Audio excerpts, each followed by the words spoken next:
तो hello everyone, आपका स्वागत है क्लास 10th मैथमेटिक्स में। आज मैं बताने वाला हूँ बोर्ड के लिए आपके लिए इम्पोर्टेंट क्वेश्चन। तो वीडियो में बने रहिए, मैं सभी इम्पोर्टेंट क्वेश्चन आपको बताऊँगा आज कि क्या क्या सिलेबस रिड्यूस हुआ और कौन कौन सा सिलेबस आएगा 10th एग्ज़ाम में। तो देखिए, फर्स्ट चैप्टर देखते हैं वास्तविक संख्या। वास्तविक संख्या में से हमारे क्या है, यूक्लिड विभाजन प्रमेय और परिमेय संख्या और उनके दशमलव प्रसारों का गुण पुनर्भ्रमण, ये दोनों चीज़ें रिड्यूस हो गई है, तो इनको हम नहीं पढ़ेंगे ना। चलो पार्ट 1 निकाल लेते हैं दोस्तों। वास्तविक संख्या है, वास्तविक संख्या निकाल लेते हैं। यूक्लिड विभाजन प्रमेय का जो पहले ही थी उसको कट करा दिया गया है ना, तो इससे संबंधित प्रश्नावली भी नहीं आएगी, है ना। तो ये प्रश्नावली पहले रिड्यूस हो गई है ना, इसको आपको ज्ञात नहीं करना है।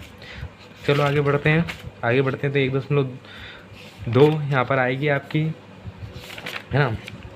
ये अंकगणित आधारभूत प्रमेय का ये आएगी। तो आप देखिए, इनमें से उदाहरण 6 आप करना है अच्छे से, 7वां करना है आपको और 8वां अच्छे से प्रिपेयर करके जाना है।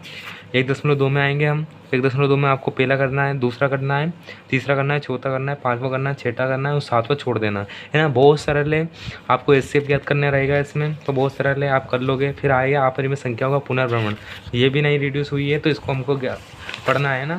तो इसमें प्रमेय 1.3 आपको सिद्ध करने के लिए आ सकती है प्रश्न। प्रमेय 1.4 ये अच्छे से याद कर लेना है ना। उदाहरण 9 को अच्छे से याद करके जाना है आपको, ये आने की इसकी पूर्ण संभावना है ना। चलो ठीक, हम आगे बढ़ते हैं।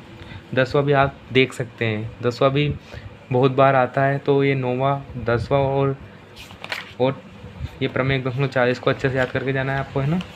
चलो आगे बढ़ते हैं। 11वां भी देख लेना, इतना इंपॉर्टेंट नहीं लेकिन फिर भी देख लेना। इनमें से आपको पहला करना है, दूसरा करना है और तीसरा करना है। तीसरा में दूसरा कर सकते हो आप, है ना। परिमेय संख्या उनके दशमलव प्रसार का ये तो कट चुका है, तो इसमें से नहीं आएंगे। 1.4 नहीं आएगी। और सारांश देख सकते हैं आप, सारांश में तो आपको पूरा रीड करके जाना है ना। सारांश आने की सबसे बड़ी संभावना रहती है, क्योंकि जो वास्तविक संख्या है उसमें से 6 नंबर के आएंगे, जिसमें 1 नंबर के 2 क्वेश्चन और 2 नंबर के 2 क्वेश्चन आएंगे, है ना। तो अच्छे से रीड करके जाना है आपको, है ना। इसमें से ऑब्जेक्टिव भी आएंगे। पार्ट 2 में से 5 नंबर के आएंगे, जिसमें से 1 नंबर का 1 आएगा और 2 नंबर के 2 क्वेश्चन आएंगे, है ना। तो इसमें याद करना है। इसमें से इतने ऑब्जेक्टिव नहीं, एक ही ऑब्जेक्टिव पूछेगा, तो देखिए इनको आपको अच्छे से याद करके जाना है। रैखिक बहुपद, द्विघात बहुपद, है ना, त्रिघात बहुपद, इनकी डेफिनेशन आ सकती है, तो अच्छे से याद करके जाना है आपको। ये सूत्र अच्छे से याद करना है और ये के का मान वाला भी अच्छे से याद करना है ना। और ये भी लगा लिए सूत्र, इसकी ज़रूरत पड़ेगी आगे आपको। बहुपद के शून्यकों का ज्यामितीय अर्थ इसमें देखते हैं, इसमें बहुत सरल है, ये सूत्र आराम से याद करना। 2.1 इन बहुत सरल है, लेकिन इसमें से भी आप दूसरा कर लेना, तीसरा कर लेना, चौथा कर लेना, है ना। बहुत सरल है, इजी है, इसको पूरा ही कर लेना। नहीं, शून्यकों का योग, शून्यकों का गुणनफल, ये आपको अच्छे से याद करके जाना है ना। इनकी आगे सवालों में ज़रूरत पड़ेगी ना। उदाहरण 2 अच्छे से, उदाहरण 3 अच्छे से याद करके जाना है आपको, है ना। उदाहरण 4 भी अच्छे से याद करना है आपको। और 2.2 में से आपको पहले में से पहला करना है, तीसरा करना है, चौथा करना है, 5वां करना है। दूसरे में से आपको दूसरा करना है, तीसरा करना है, चौथा करना है, 5वां करना है। बहुपदों के लिए विभाजन एल्गोरिथम ये हमारी रिड्यूस हो चुकी है, इसमें से आपको कुछ नहीं पढ़ना है। इससे सारांश में आपको पूरा रीड करके जाना है ना। इसमें से ऑब्जेक्टिव आपसे पूछे जाएंगे। 2 चरवादे रैखिक समीकरण युग्म, इसमें आ जाइए। इसमें से दोस्तों वो 7 नंबर के पूछेगा, जिसमें 1 नंबर का 1 पूछेगा, 2 नंबर का भी 1 पूछेगा और एक 4 नंबर का पूछेगा, है ना। तो इसको अच्छे से रीड करना है तीसरे को। तो चलो आगे बढ़ते हैं। 3.1 में से आप तीसरा कर सकते हैं ना, तीसरा आप कर लेना। फिर रैखिक समीकरण युग्म का ग्राफी विधि से हल, ये पिछले साल रिड्यूस हो गया था, लेकिन इस साल ज़रूर है, तो आपको अच्छे से पेपर करके जाना है ना। इन तीनों को पढ़ लेना है अच्छे से। ये इसकी महत्वपूर्ण भूमिका रहती है, मतलब मोस्ट इम्पोर्टेंट है, इसको याद करके जाना आपको। इसमें से सही जोड़ी, रिक्त स्थान, सत्य सत्य पूछ सकता है ना, अच्छे से याद करके जाना है इसको। ये तीनों प्रचय यदि संपाति समांतर अच्छे से। उदाहरण 4 आपको अच्छे से पेपर करके जाना है ना। 3.2 में से आपको पहला नहीं करना है, दूसरा करना है, दूसरे में से पहला और दूसरा करना है ना। तीसरे में से आपको तीसरा और चौथा करना है, और चौथे में से आपको दूसरा करना है ना। और 5वां भी आपको करना है, 6ठा भी आपको करना है, 7वां आपको नहीं करना है ना, मत करना है। प्रतिस्थापन विधि मोस्ट इंपॉर्टेंट है, इसकी डेफिनेशन आपको याद करके जाना है ना। इसका उदाहरण 7वां भी देख लीजिए, है ना। आगे बढ़ते हैं, चलो ठीक। 3.3 प्रतिस्थापन विधि, पहला में से आपको पूरा ही रीड करके जाना है। प्रतिस्थापन विधि में से कुछ भी दे सकता है और बहुत सरल है ना। प्रतिस्थापन, विलोपन, वज्रगुणन विधि जो रिड्यूस हो चुकी है ना, इस साल नहीं आएगी वो। दूसरा कर लेना, तीसरा भी अच्छे से पेपर करके जाना है आपको। तीसरे में से फिर दूसरा, तीसरा, चौथा आपको इतना अच्छे से नहीं, क्योंकि इतना बड़ा नहीं देता है वो। तो पांचवा और छठा आप अच्छे से कर लीजिए। विलोपन विधि, इसमें से भी पूछे जाएंगे, इन दो विधियों में से इस साल पूछे जाएंगे, क्योंकि वज्रगुणन जो विधि है वो रिड्यूस हो चुकी है आपके सिलेबस में से ना। तो अच्छे से याद करके जाना है आपको, इनकी डेफिनेशन अच्छे से याद करना है। और उदाहरण इसमें से 12वां, 13वां और 3.4 में पहले में से आपको पहला और दूसरा करना है ना। दूसरे में से आपको पहला करना है, दूसरा करना है, तीसरा करना है, चौथा नहीं करना है ना, बड़ा है तो इतना बड़ा नहीं देगा। और पांचवा भी नहीं करना है। वज्रगुणन विधि कहा था मैंने पहले, रिड्यूस हो गई है, इसको पढ़ना ही नहीं। चलो आगे बढ़ते हैं। 3.6 में से आपको पहला कर लेना है, दूसरा कर लेना है, तीसरा कर लेना है ना, पाँचवा कर लेना है, पाँचवा सॉरी मत करना, पाँचवा, छठा कर लेना, सातवां कर लेना है ना, और एक ऋतु वाला आपको कर लेना है ना दूसरे में से। जोड़ेंगे सारांश आपको मैं पहले समझा चुका हूँ कि उसको पूरा याद करके जाना है। द्विघात समीकरण चौथा पार्ट, चौथे पार्ट में से हमारे आएंगे 5 नंबर के, जिसमें से 1 नंबर के 3 आएंगे और 2 नंबर का 1 आएगा। मतलब इसमें ऑब्जेक्टिव सबसे ज़्यादा बनेंगे ना, तो इसमें ऑब्जेक्टिव के लिए आप सबसे ज़्यादा मेहनत करना पड़ेगा आपको, है ना। इसको अच्छे से पढ़ना है, रीड करना है पार्ट को। चलो आगे बढ़ते हैं हम। 4.1 इसमें से जांच करने को आएगा, 2 नंबर में शायद ही देगा वो, लेकिन पहला और तीसरा आप अच्छे से लगा लीजिए, और दूसरे में से पहला, तीसरा और चौथा अच्छे से लगा लीजिए। गुणनखंड द्वारा द्विघात समीकरण का हल, तो ये भी आएगा, तो उदाहरण इसका चौथा लगा लीजिए, है ना। बहुत सरल है, छोटा है। चलो ठीक, आगे बढ़ते हैं। तो 4.2 में गुणनखंड विधि से निम्न द्विघात समीकरणों को मूल याद कीजिए। तो ये बड़ा है, लेकिन फिर भी आपको पहला और दूसरा अच्छे से याद करके जाना है ना। क्वेश्चन दूसरा, तीसरा, चौथा और पांचवा अच्छे से याद करके जाना है। द्विघात समीकरण का पूर्ण वर्ग बनाकर हल करना, ये थोड़ा लंबा रहेगा ये सवाल, लेकिन इसमें से आपको उसका सूत्र पूछ सकता है, तो ये आराम से पूर्ण वर्ग बनाने की विधि को आराम से आपको पढ़ के जानी है, पूछ सकता है ऑब्जेक्टिव में। चलो आगे बढ़ते हैं। जैसा कि इसमें से क्वेश्चन तो नहीं आएंगे, लेकिन ये द्विघात समीकरण है ना, द्विघाती जिसको हम बोलते हैं द्विघाती, है ना, द्विघाती समीकरण, द्विघाती सूत्र बोलते हैं ना। तो इसको अच्छे से याद कर देना, वेरी वेरी मोस्ट इंपॉर्टेंट है ना। मैंने लगाया इसको वेरी वेरी मोस्ट इंपॉर्टेंट, ये हर साल आता है, इस साल भी आएगा, है ना। चलो ठीक, आगे बढ़ते हैं। तो क्या लिखते हैं 4.3 में पहले में से आपको पहला कर लेना है, दूसरा कर लेना है, और तीसरे में से आपको ये पहले ही कर लेना है ना, दूसरा नहीं करना है आपको। मूलों की प्रकृति, तो मूलों की प्रकृति में आपको ये वित्तीकर है ना, इनके सूत्र याद करके जाना है। ये ऑब्जेक्टिव में आएंगे ना, ऑब्जेक्टिव में पक्का आते हैं ये। 4.4 में आपको सिर्फ तीसरा करना है ना, और कुछ नहीं करना है, क्योंकि मतलब बहुत लंबे सवाल होंगे तो 2 नंबर में नहीं आएंगे। तो सारांश अच्छे से याद करके जाना है। ये द्विघाती सूत्र तो पक्का याद करके जाना है आपको, है ना, फिर से बोल रहा हूँ मैं। समांतर श्रेणियाँ में जाएंगे 5 नंबर के, जिसमें से 1 नंबर का 3 रहेंगे, है ना, और 2 नंबर का 1 रहेगा। तो इसमें से भी ऑब्जेक्टिव ज़्यादा पूछे जाएंगे, तो इसमें से क्वेश्चन से आपको याद नहीं करना है। इसमें से आपको पद की डेफिनेशन और समांतर श्रेणी की और सार्वंतर की और धनात्मक ऋणात्मक, ये शून्य को सार्वंतर कहते हैं ना, ये तो सार्वंतर के अच्छे से याद करके जाना है आपको। और फिर ये एपी की तो पक्का अच्छे से याद करके जाना है आपको डेफिनेशन। 5.1 में जाते हैं, तो पहले में से आपको पहला कर लेना है और दूसरे में सारे कर लेना है, क्योंकि बहुत सरल है, 2 नंबर में इनमें से देगा, है ना। तीसरे में से आप पढ़ सकते हैं, चौथे में से मत करना क्योंकि थोड़े कठिन है ना। चलो ठीक है, आगे बढ़ते हैं। 2 नंबर में नहीं देंगे वो। उदाहरण तीसरा भी कर लेना है आपको अच्छे से। उदाहरण 7 को कर लेना है। 2 अंक वाली कितनी संख्या है, 3 से उपाध्य, ये पक्का आएगा, है ना। Most very very most important है ना, वेरी वेरी मोस्ट इम्पोर्टेंट है ना। तो चलो आगे बढ़ते हैं हम। जैसे हम आगे बढ़ते हैं 5.2 में से आपको रिक्त स्थान करना है ना अच्छे से। इनको दूसरे को अच्छे से याद कर लेना है, और 7वें को कर लेना है, 13वें को कर लेना है, 14 को कर लेना है ना। और आपको जो अच्छा लगता है वो पढ़ लेना है ना, जो छोटा लगता है। बाकी ये तो मोस्ट इंपॉर्टेंट है, इनको तो याद करके जाना है। किसी एपी के प्रथम n पदों का योग एस निम्नलिखित सूत्र से प्राप्त होता है, तो ये सूत्र ऑब्जेक्टिव में दे सकता है, तो इसको अच्छे से याद करना है आपको, है ना। चलो ठीक, आगे बढ़ते हैं। जैसा कि 5.3 में से बड़े हैं, लेकिन 2 नंबर में आप जैसे तीसरा में एक एपी में है ना, तो ये पहला और ये तीसरा आराम से याद कर लीजिए। चलो आगे बढ़ते हैं। सारांश पूरा ही पढ़ के जाना है, मैं फिर से बोल रहा हूँ आपसे ना। त्रिभुज त्रिभुज में से हमारे आएंगे 5 नंबर के, जिनमें 3 नंबर के ऑब्जेक्टिव रहेंगे और 1 नंबर का मतलब 2 नंबर का एक प्रश्न रहेगा, है ना। चलो ठीक, इसमें जो ऑब्जेक्टिव आएंगे तो इनकी परिभाषा आराम से अच्छे से ज्ञात करना है आपको। चलो, ये भुजाओं के समान इनको इसको लगा लीजिए आप। एक आगे बढ़ते हैं, जैसे 6.1 इसमें से आपको रिक्त स्थान अवश्य दे सकता है, तो इसलिए ऑब्जेक्टिव भी दे सकता है, कुछ भी बना सकता है बोर्ड वाला, है ना। तो इससे आपको रिक्त स्थान अच्छे से ज्ञात करके जाना है। प्रश्न दूसरे में से आप पहला ज्ञात करना अच्छे से, और प्रश्न तीसरे में से आपको दोनों को याद करना है ना। त्रिभुजों की समरूपता, इसमें थेलसेफर में आपको अच्छे से याद करके जाना है। चलो आगे बढ़ते हैं। 6.2 ये प्रमेय पूछ लेता है ना, लेकिन पूछ लेता है प्रमेय, तो अच्छे से याद करना है इसको। तो 6.2 में से पहला वेरी वेरी मोस्ट इंपॉर्टेंट है, 2 सवाल आपको अच्छे से याद करके जाना है ना। दूसरा में से करीबन 2 नंबर का एक प्रश्न पूछेगा, तो इसमें से आपको ये पहला दे सकता है या दूसरा दे सकता है, तीसरा तो दूसरा भी अच्छे से याद करके जाना है। तीसरा आपको नहीं लगाना है ना, ये 9वां भी नहीं लगाना ना 10वां लगाना है आपको, है ना। इसको कैंसिल कर दो। चलो आगे बढ़ते हैं।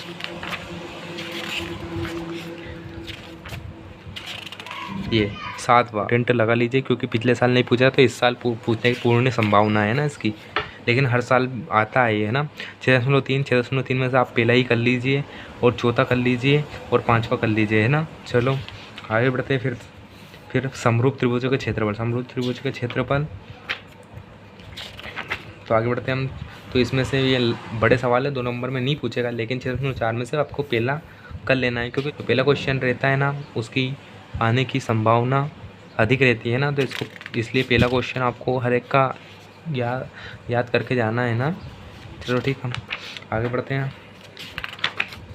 हम 6.5 में से पहला और पहले के तीनों वेरी वेरी मोस्ट इंपॉर्टेंट है, आएगा, है ना। 2 नंबर में अवश्य आएगा ये, मुझे लगता है। ऐच्छिक है, छोड़ दीजिए इसको। परीक्षा की दृष्टि से नहीं है। सारांश मैं पहले ही बोल चुका हूँ कि इसको आपको पूरा ही याद करके जाना है ना, पूरा याद करके जाना है इसको। पार्ट 7 5 नंबर के आएंगे इसमें से, जिसमें 3 नंबर के ऑब्जेक्टिव रहेंगे और 2 नंबर का एक प्रश्न रहेगा, वो का वही। तो 7 में से आपको ये भुज कोटि आराम से याद करना है। चलो ठीक, ये दूरी सूत्र ये ऑब्जेक्टिव में पूछ सकता है, तो अच्छे से इसको याद कर लीजिए, है ना, दूरी सूत्र को। चलो आगे बढ़ते हैं। उदाहरण चौथा आपको अच्छे से याद करना है ना, दे सकता है ऑब्जेक्टिव में, दे सकता है प्रश्न में दे सकता है। 7.1 बिंदु निम्नलिखित युग्मों की दूरियां ज्ञात कीजिए, इम्पोर्टेंट है, अच्छे से याद करके जाना है। तीनों है ना, सरल भी है। तीसरा भी अच्छे से याद करके जाना है आपको, विभाजन सूत्र है ना। तो यहाँ पर आ जाइए पेज नंबर 180 पे, ये विभाजन सूत्र है। विभाजन सूत्र अच्छे से याद करके जाना है आपको, है ना, और बाकी सब सूत्रों को अच्छे से आपको याद करके जाना है ना। चलो हम आगे बढ़ते हैं। तो 7.2 में बड़े हैं, लेकिन यहाँ प्रश्न 7वां आप कर सकते हैं, तो प्रश्न 7वां आप लगा लीजिए, है ना। प्रश्न 7वां आप लगा लीजिए। त्रिभुजों का क्षेत्रफल, इसका ये सूत्र याद कर लीजिए, है ना। और त्रिभुज ABC का क्षेत्रफल व्यंजक, तो ये सवाल इतना बड़ा है, लेकिन इसको आप लगा लीजिए, ये ऑब्जेक्टिव में पूछ सकता है ना, इसलिए नहीं तो इससे संबंधित सवाल बड़े होंगे। तो उदाहरण 11वां लगा लीजिए, बहुत छोटा है, 24 वर्ग मात्रक, ये वेरी वेरी मोस्ट इम्पोर्टेंट है ना, वेरी वेरी मोस्ट इम्पोर्टेंट है, मोस्ट। आपको इसको याद करना ही है ना, इसको याद करके जाना ही है आपको। उदाहरण 14 ये उससे भी वेरी वेरी है ना, तो इसको मैं लिखता हूँ बी के हाथ 10, मतलब इतना इम्पोर्टेंट है ना। तो ये का मान याद कीजिए, ये पक्का आएगा, लिख के ले लीजिए ना, आएगा, लिख के ले लीजिए, पक्का आएगा, है ना। चलो ठीक, आगे बढ़ते हैं। बोर्ड एग्ज़ाम में वो पक्का आएगा, है ना। 7.3 में पहले में से पहला आपको अच्छे से याद करना है, छोटा है, कुछ बड़ा नहीं है ना। और दूसरे में से आपको पहला दूसरा अच्छे से याद करना है, के का मान याद कीजिए, बिंदु संग्रह की। ये भी दे सकता है और ये भी दे सकता है, लेकिन मुझे पूर्ण विश्वास है कि ये सबसे ज़्यादा देगा। लेकिन आपको कभी बिंदु के का मान ज्ञात करना आता है, बिंदु संग्रह की, है ना, तो आप उसका भी निकाल लेंगे। चलो आगे बढ़ते हैं। जैसे प्रश्न वाली इतनी का साधन हो जाए तो कुछ भी याद नहीं करना है। सारांश मैंने बोल चुका हूँ, पूरा पढ़ के जाना है। त्रिकोणमिति का परिचय, त्रिकोणमिति 8वां, तो इसमें से 5 नंबर के आएंगे, जिसमें 3 नंबर के ऑब्जेक्टिव रहेंगे और 2 नंबर का एक प्रश्न रहेगा, है ना। चलो आगे बढ़ते हैं। इसमें भी ऑब्जेक्टिव आएंगे। तो ये सर्वसमीका, इनकी डेफिनेशन, त्रिकोणमितीय अनुपात, ये है ना, इनके अच्छे डेफिनेशन याद करना है, ये लगा लीजिए आप। चलो आगे बढ़ते हैं। 8.1 में से 8.1 में पहले में से पहला और दूसरा आएगा, मोस्ट इम्पोर्टेंट है, 2 नंबर में आपको दे देगा ये। तीसरा लगाना है, चौथा लगाना है ना, और 8वां लगा लेना है, 11वां लगा लेना है। ये इनके उत्तर की पुष्टि कीजिए, ये आएगा, इसमें से ऑब्जेक्टिव बन के आएंगे आपको, तो अच्छे से याद करके जाना है आपको, है ना। चलो आगे बढ़ते हैं। ये सारणी, इसकी भूमिका रहती है, मतलब पूरे पार्ट में सवालों की, लेकिन सवाल नहीं आएंगे इससे, लेकिन ये सारणी में से पूछता है कि साइन ए 30 डिग्री मतलब कितना होता है, तो ऐसे पूछेगा, तो इसको अच्छे से याद करके जाना है ना। और उदाहरण 6 लगा लीजिए। 8.2 पहले में से पहला और दूसरा, है ना, बड़े हैं लेकिन आ सकते हैं, इसलिए मैंने लगवाया है इनको। और सही विकल्प चुनिए और उन विकल्प का औचित्य दीजिए। तो इनमें से विकल्प आएंगे, तो इसको आपको हल करना है, फिर निशान लगाना है ना, तो इसको भी अच्छे से याद करना है। और चौथा भी, इनको कौन सत्य और कौन सा सत्य है, तो इनको भी अच्छे से याद कर लीजिए। पूरा कोणों की त्रिकोणमितीय अनुपात। चलो आगे बढ़ते हैं। इसमें हम देखेंगे, ये वेरी मोस्ट इम्पोर्टेंट है, वेरी मोस्ट इम्पोर्टेंट है ये, क्योंकि इसमें से ऑब्जेक्टिव अधिक बनेंगे, है ना। तो उदाहरण 9वां भी अच्छे से याद करना है, ये भी वेरी है ना। और उदाहरण 11वां भी वेरी है, वेरी इम्पोर्टेंट है, याद करना है ना। 8.3 में से पहले में से आपको पहला,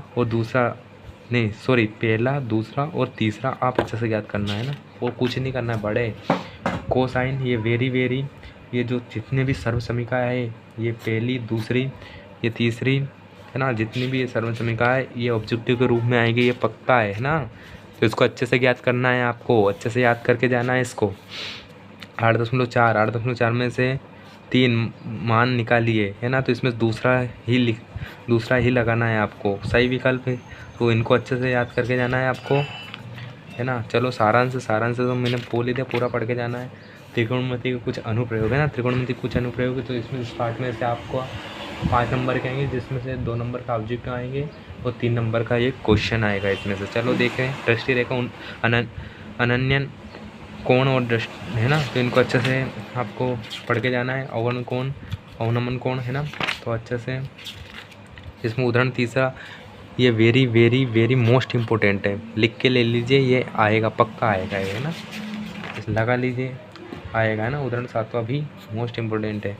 और 9.1 में से चौथा लगा लीजिए, 7वां लगा लीजिए, 12वां लगा लीजिए और 16वां लगा लीजिए, है ना, 16 लगा लीजिए। दृष्टि रेखा, सारांश तो आपको पक्का याद करके आना है पूरा। चलो आगे बढ़ते हैं। वृत्त में से आएगा आपको 5 नंबर के, जिसमें 2 नंबर का 1 अंक रहेगा, इसमें से भी आपको एक 3 नंबर का आएगा, तो 3 नंबर का आपको आएगा। तो ये वृत्त, तो इसमें से ऑब्जेक्टिव कितने, 2 नंबर के आएंगे, है ना। तो ये ऑब्जेक्टिव, ये वृत्त का स्पर्श रेखा आराम से आपको याद करना है, ये लगा लीजिए। प्रमेय 10.1 वेरी मोस्ट इम्पोर्टेंट है, ये वेरी मोस्ट इम्पोर्टेंट है ना, ये पक्का इसको हल करने के आएगी ना, सिद्ध करने को आएगा प्रमेय। वृत्त कितनी स्पर्श रेखा होती है ना, तो मान लें ये वृत्त है, तो इसमें 1 2 3 4 है ना, 5 6 7, तो मतलब कितनी स्पर्श अनंत हो सकती है, तो इसमें अनंत लिख देना। स्थित स्थान की पूर्ति करना है आपको अच्छे से करके। तीसरा लगा लीजिए, है ना, तीसरे में से ए लगा लीजिए, सी लगा लीजिए और डी लगा लीजिए ना। चलो आगे बढ़ते हैं। 10 प्रमेय, ये भी सिद्ध करने की आ सकती है, छोटी है ना, तो इसको भी वेरी मोस्ट इम्पोर्टेंट समझ के इसको भी याद करना है। चलो आगे बढ़ते हैं, जैसा कि, है ना, 10.2 में से आपको पहले में से ए और डी करना है, दूसरे में से ए और डी करना है ना, और चौथा करना है, 7वां करना है, और 10वां करना है, 11वां करना है और 13वां करना है ना। और सारांश तो आपको पूरा ही पढ़ना है। 11 पार्ट रिड्यूस हो गया, है ना, इसको नहीं आपको याद करना है ना। इससे संबंधित क्षेत्रफल पार्ट 12 है ना, तो इसमें से 5 नंबर का है, जिसमें 2 नंबर के ऑब्जेक्टिव होंगे और एक नंबर का, मतलब 3 नंबर का एक क्वेश्चन आएगा, है ना। तो चलो आगे बढ़ते हैं। तो इसमें ये परिधि, इनका सूत्र याद करना है। 12.1 में से पहला वेरी मोस्ट इम्पोर्टेंट है, ये पिछले साल नहीं आया था, इस साल अवश्य आएगा। दूसरा भी लगा लीजिए आप। चलो चौथा लगा लीजिए, वेरी मोस्ट इम्पोर्टेंट है, ये पहिया वाला है ना, तो इसको ये भी वेरी मोस्ट इम्पोर्टेंट है, लगा लीजिए। कोणल त्रिज्यीकरण का क्षेत्रफल ऑब्जेक्टिव में पूछेंगे, तो आराम से इसको आप याद करके जाना है। ना। 12.2 में से पहला लगा लीजिए, दूसरा लगा लीजिए, तीसरा लगा लीजिए, चौथा लगा लीजिए, सातवां लगा लीजिए, आठवां लगा लीजिए, है ना। और ये 10वां लगा लीजिए और 14 लगा लीजिए। इसमें से डी वाला आपको अच्छे से याद करना है ना, दे सकता है। चलो इसमें से 12.3 में से आपको तीसरा लगा लेना है और आपको 12वां लगा लेना है ना। और सारांश तो मैंने बोल ही चुका हूँ, पूरा पढ़ के जाना पड़ेगा आपको, है ना। पृष्ठीय क्षेत्रफल और आयतन पार्ट 13, तो इसमें से 6 नंबर के आएंगे, जिसमें से 2 नंबर का ऑब्जेक्टिव पूछेगा, 4 नंबर का पूछेगा। तो इसको अच्छे से आपको याद करके ही जाना है, आपको नंबर लाना है ना। तो इसमें से एक बड़ा क्वेश्चन आएगा, इसलिए इसको अच्छे से याद करके जाना है।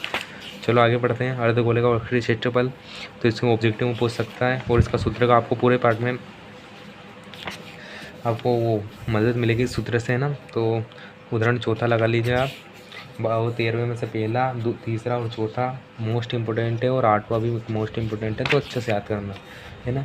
और वंचित आयतन, ये इनका पढ़ लेना है आपको अच्छे से। 13.2 में से आपको पहला कर लेना है, चौथा कर लेना है ना।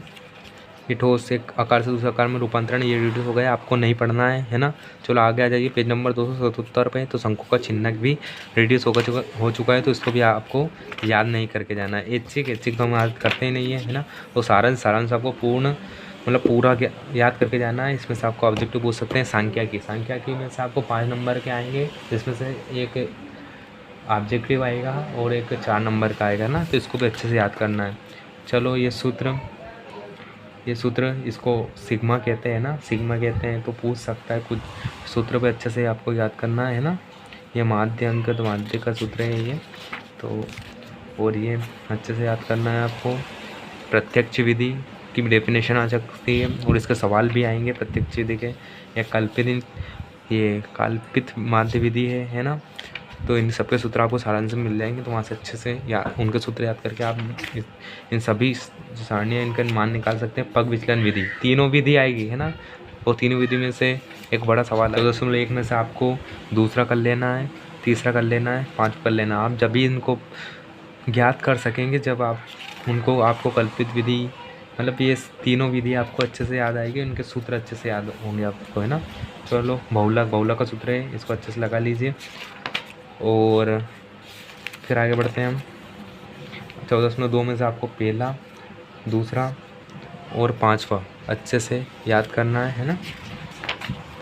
उदाहरण 7वां अच्छे से।